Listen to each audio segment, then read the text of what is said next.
Oggi sono qui in compagnia di Janine Molinari, la direttrice artistica del DMO, Dance Molinari On Stage, che ha sede a New York, Chicago e Los Angeles, ed è inoltre la coreografa e direttrice creativa del Seven Angel Theatre che si trova in Connecticut. Poi più tardi ci spiegherà lei stessa perché abbiamo nominato questo teatro molto importante. First of all, thank you so much, Janine, to be here with us. I know you're so tired and so jet lagged, but you look great. Oh, well, thank you. Thank you so much for having me. And I'm honored to be here 2 years in a row at Coppa Italia 2019. So thank you so much to be here for the second time again, and thank you so much because last year you gave the chance and the opportunity to some of our performers to study and to work in New York. Yes, we did. At Dance Molinari NYC, what we did was we gave 5 scholarship out for 5 performers who demonstrated ability to sing, dance, and act to come study with us in New York over a period of time. And we also gave 2 performers an opportunity to make their off-Broadway debut in a show called Tony and Tina's Wedding, the longest running off-Broadway show in November. It was November, so they were able to come to New York, and they were 2 featured actors in the show. That's great. And you will choose this year 5 performers, right? Yes, this year we will also choose 5 performers to actually give their own concert in the United States at the Seven Angels Theater under the artistic direction of Samina De Laurentiis, an Italian-American. And that'll happen in October, in addition to several scholarships to Dance Molinari once again, where they can come and study with us for an extended period of time.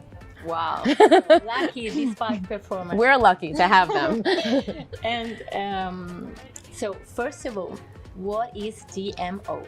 Wow, that's a big question. DMO is a company that I started 20 years ago, and it's made up of directors, choreographers, writers, producers, lots of artists, and we educate young professional performers in Los Angeles, New York, and Chicago. In New York, it's primarily performers on Broadway, and in Los Angeles, it's performers who are in television and film, and as well as pop stars.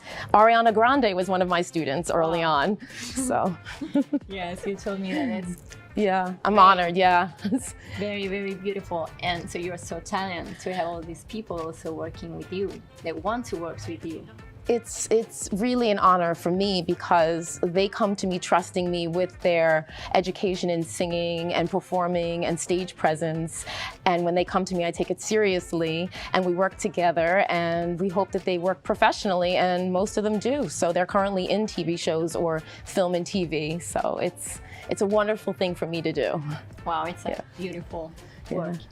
So as we said, you are going to choose 5 performers this year. Yes. So what are you looking for? I knew you were going to ask me that. We are looking for 5 performers who demonstrate what you all call a complete performer.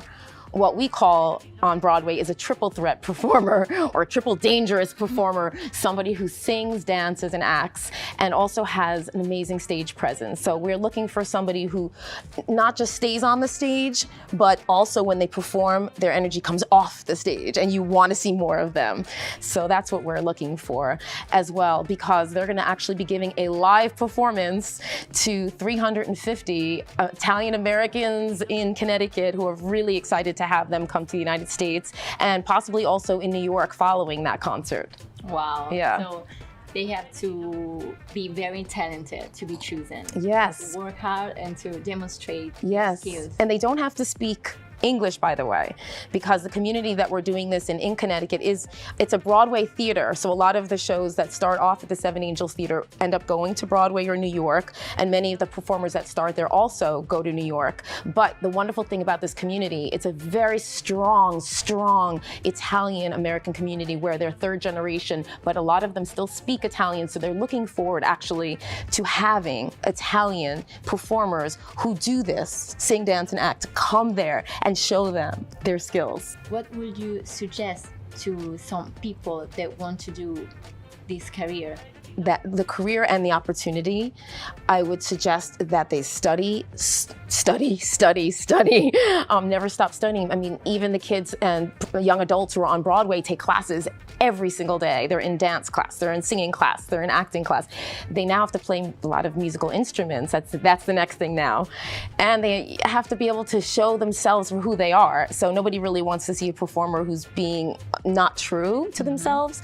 So we're looking for somebody who has a lot of that charisma, stage presence. But I would suggest as a performer who wants to work on Broadway or any theater, because I don't believe Broadway is the end all of theater. I believe any time that you perform in front of any audience is so important, no matter where you are in the world. I say to continuously work on your skill, continue to be an artist, and never stop studying. Yeah, so study. Yes. So last question for you, Janina. What is your next big project? Oh, my next big project. Am I allowed to even talk about that? Well, I have two. I have two next big projects. One of them, I would love to bring DMO to Italy, but nobody knows that yet, so that's a secret. Thank you. But the other one, actually, I cannot speak about, but it is a pretty big thing that's happening in September. So I would say stay tuned, because the announcement's coming really soon. Wow. Okay, so we will stay tuned. Yes. Okay, so thank you so much to be here with us. Thank you so much for having me. Pass parola.